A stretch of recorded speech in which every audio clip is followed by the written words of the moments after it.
அவ்வளோதாங்க, இனி நம்ம சின்ராஸை கையிலேயே பிடிக்க முடியாது.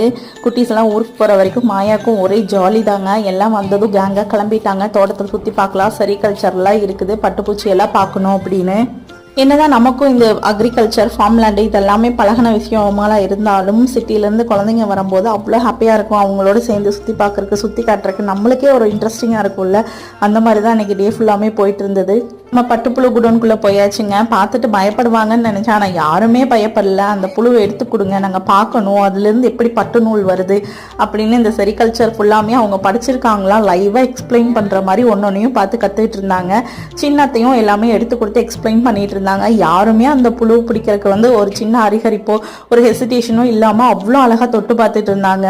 இப்போ இருக்க ஜென்ரேஷன் ரொம்பவே அப்டேட்டடாக இருக்காங்க. எதை பற்றியும் அவங்க நினைக்கிறதே இல்லை. அவங்க எவ்வளோ தூரம் கற்றுக்குறாங்க, எவ்வளோ தெரிஞ்சு வச்சிருக்கிறாங்கன்னு பார்க்கும் போதே நம்மளுக்கு ஆச்சரியமாக இருக்குதுங்க.